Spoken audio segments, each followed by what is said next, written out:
প্রিয় মানুষটার পাশে অন্য কোনো মানুষের ছায়াও সহ্য করা যায় না, আর একটা সময় এটা সহ্যও করে নিতে হয়। প্রিয় মানুষটার পাশে অন্য কেউ থাকবে এটা ভাবতেই দম বন্ধ হয়ে যায়। আমাদের সম্পর্কটা ছিল 1 বছর 4 মাস। তার বাড়ি চাঁদপুর আর আমার বাড়ি চট্টগ্রাম। লং ডিস্টেন্স রিলেশন ছিল আমাদের। ফ্যামিলির সাথে দুইজনে যুদ্ধ করেও টিকে থাকতে পারিনি। আমি সবেমাত্র অনার্স প্রথম বর্ষে ছিলাম। তার ফ্যামিলি থেকে 3 বছরের সময় চেয়েছিলাম, কিন্তু তার ফ্যামিলির একটাই কথা, তারা আমাকে কোনো সময় দিতে পারবে না, আর একটা বেকার ছেলের হাতে কোনোভাবেই তুলে দিতে পারবে না তাদের মেয়েকে।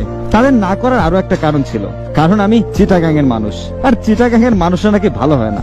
লেম এক্সকিউজ, আমাদের ফ্যামিলির সাথে নাকি তাদের ফ্যামিলি যাবে না।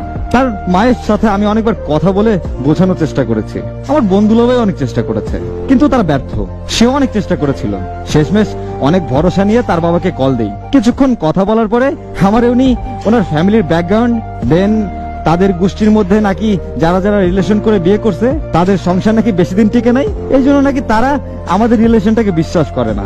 আমি আমার মতো বোঝানোর অনেক চেষ্টা করছি, আমি যেভাবে হোক তার মেয়েকে ভালো রাখবো। 3টা বছর সময় চেয়েছি, তার কাছে ভিক্ষা অব্দি চেয়েছি তার মেয়েকে, তারপর আমাকে ফিরিয়ে দেয়। আমার ফ্যামিলি থেকেও সময় চাওয়া হয়েছিল, কিন্তু আমার কপালে সে ছিল না, তাই হয়তো তার ফ্যামিলির নাটা কখনো আর হ্যাতে রূপান্তরিত হয়নি।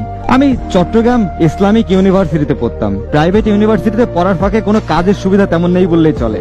তারপর ন্যাশনাল ইউনিভার্সিটিতে ভর্তি হই। ন্যাশনালে তেমন ক্লাস করা লাগে না, তাতেও আমি যদি একটা কাজ পেয়ে যাই অন্তত তাকে ভালো রাখতে পারবো, সেই সাথে পড়াটাও কোনো রকম চলবে। বাবার টাকা লস, নিজের সেমিস্টার লস, সবকিছু দিয়েও তাকে না নিজের করতে পারিনি। কিছুদিন আগে তার বিয়ে হয়ে গেছে।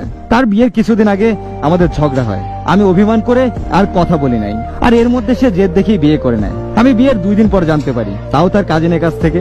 বিশ্বাস করেন, যার জন্য এত কিছু করলাম সে কিনা একবার আমাকে বলার প্রয়োজনও মনে করেনি যে সে বিয়ে করে নিচ্ছে। নিজের ইচ্ছায় হোক বা আমার উপরে জেদ করে হোক বা ফ্যামিলির চাপে হোক, আমি রাগ দেখালাম আর সে করলো বিচ্ছেদ। সে সবসময় বলতো আমি যাতে তাকে ছেড়ে না যাই, কখনো ছাড়ার কথা চিন্তা করলে সে আমার লাইফটা হেল্প করে দিবে, কিন্তু আজ সে নিজেই আমাকে একা ফেলে চলে গেল।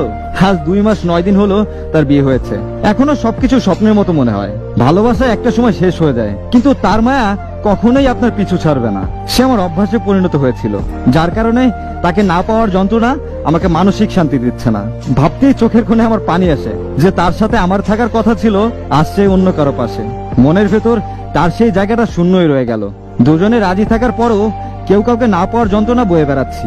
এই মুহূর্তের কষ্টগুলো একমাত্র সেই বুঝতে পারবে যে এই পরিস্থিতির ভুক্তভোগী। তার প্রতি আমার কখনো ঘৃণা অভিমান থাকবে না, সবসময় সম্মান থাকবে, ভালোবাসা থাকবে দুজন দুজনের প্রতি। সারা জীবন মনের মধ্যে এই ক্ষত নিয়ে বেঁচে থাকতে হবে।